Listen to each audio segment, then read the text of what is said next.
கார்த்திக். சமூக வலைத்தளங்கள் மற்றும் பல மின்னணு தொலைபேசி சாதனங்கள் அதிகமாக இருந்தாலும் கடிதம் மூலம் கிடைக்கும் பல நல்ல விஷயங்கள் அதில் கிடைப்பதில்லை.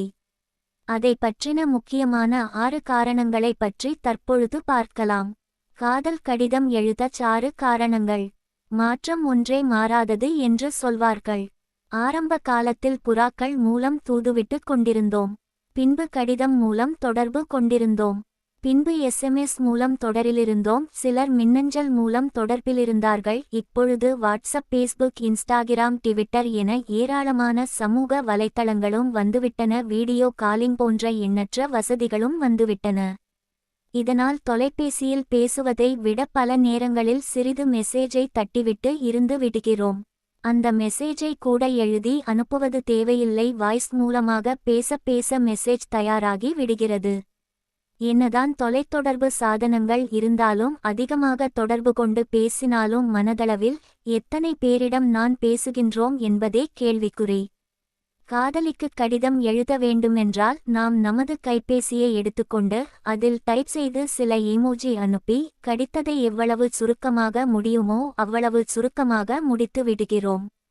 மனதில் உள்ளதை தெரிவிக்க எண்ணற்ற வழிமுறைகளும் எண்ணற்ற தொலைத்தொடர்பு சாதனங்கள் இருந்தாலும் நாம் மனதின் வார்த்தைகளைச் சுருக்கிக் கொண்டே போகிறோம். பெரும்பாலும் ஒரு வரியில் 2 வருகிறோம். விஷயங்களில் சுருக்கமாகச் சொல்லி விட்டு அடுத்த வேலைகளை பார்க்க கடந்து போய் விடுகிறோம். ஆனால் காதல் கடிதங்களில் அப்படியல்ல. இப்பொழுது உள்ள இளைஞர்களுக்கு தெரிய வாய்ப்பில்லை. சில காலங்களுக்கு முன்பு காதலித்து இருந்தால் உங்களுக்கு தெரிந்திருக்கும். காதல் கடிதம் என்பது நாம் எழுதக்கூடிய காகிதம் முதல் எழுதும் பேனா வரை தேர்ந்தெடுத்து எழுதுவோம். ஒவ்வொரு வார்த்தைகளும் உள்மனத்தில் இருந்து வரும் ஆழமான வார்த்தைகளாக இருக்குமாறு பார்த்துக் கொள்வோம். சில கடிதங்கள் எழுதி முடிக்க சில நாட்கள் கூட ஆகும். ஓரிரு பக்கமே இருந்தாலும் அதில் உள்ள வார்த்தைகளை எழுத சில நாட்கள், சில மணி நேரங்கள் வரை ஆகும். காதல் கடிதம் என்பது ஒரு காகிதம் மட்டுமல்ல, அது ஒரு சக்தி வாய்ந்த நம் உணர்ச்சிகளின் வெளிப்பாடு. கடிதத்தில் உள்ள வரிகள் நம் மனதிலிருந்து காகிதத்தில் எழுதப்படுபவை மட்டும் அல்ல. அது நம் காதலிப்பவர் மனதிலும் நேரடியாகச் சென்று தாக்கக்கூடிய சக்தி உள்ளது.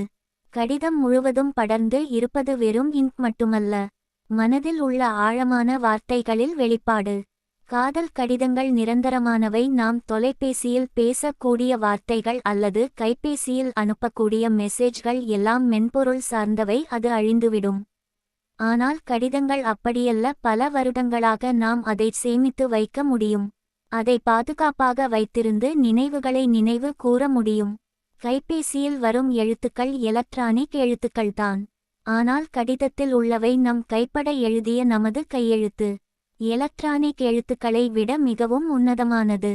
மெசேஜ் பெறுவதை விட கடிதம் பெறுவது மிகவும் முக்கியமானது மற்றும் விலைமதிப்பற்றது. கடிதத்தில் உங்களது பெயர் மேலே இருக்கும். அது உங்களுக்கு என்றே தயார் செய்யப்பட்டது. உங்களுக்கு என்று ஒருவர் எழுதி அனுப்பியுள்ளது. அதில் வெறும் வார்த்தைகள் மற்றும் அல்ல, நம் மனதின் உணர்ச்சிகள், அன்பு, பாசம், கோபம் அனைத்தும் கலந்தது. கடிதங்கள் மிகவும் விலைமதிப்பற்றது. கடிதங்கள் ஒருவரை மிகவும் சந்தோஷப்படுத்தும். மெசேஜ் நம் கைக்குள்ளேயே இருப்பதினால் எப்போது வேண்டுமானாலும் அனுப்பலாம், பெறலாம். ஆனால் ஒரு கடிதம் அப்படியல்ல. நமக்கு என்று ஒரு கடிதம் வருகிறது என்றால், அதுவும் நாம் பிடித்து அவரிடமிருந்து ஒரு கடிதம் நமக்கு வருகிறதென்றால் அந்த மகிழ்ச்சியை எழுத்துக்களால் கூற முடியாது. வார்த்தைகளால் விவரிக்க முடியாது. பல நாட்கள் இந்த கடிதங்களை காத்து கொண்டிருப்போம். அவை வந்து அதை பிரித்து படிக்கும் போது கிடைக்கும் ஆனந்தம் வேறு எதிலும் கிடைப்பதில்லை. எதிர்பார்ப்பு அதிகமுள்ள உறவுகளுக்கு அன்பும் அதிகம் இருக்கும்.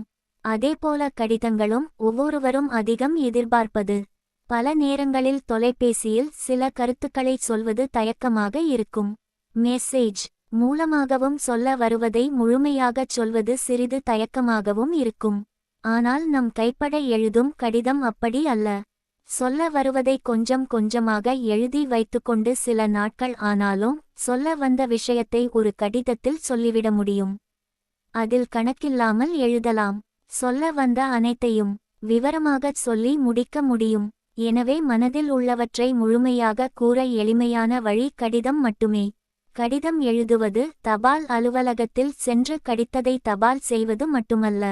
தான் காதலிப்பவர்களுக்கு கிடைத்ததை பெரும்பாலும் காதலர்கள் வீட்டிற்கு தபால் செய்வதில்லை. ஏனென்றால் வீட்டில் உள்ள மற்றவர்கள் அதை பிரித்து படிக்க வாய்ப்பு உண்டு என்பதால்.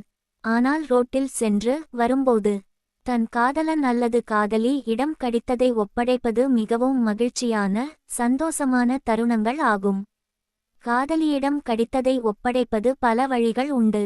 அவர் பக்கத்தில் போட்டுச் செல்வது அல்லது அவர்கள் நண்பர்களிடம் கொடுத்து விடுவது என்று பல வழிகள் உண்டு.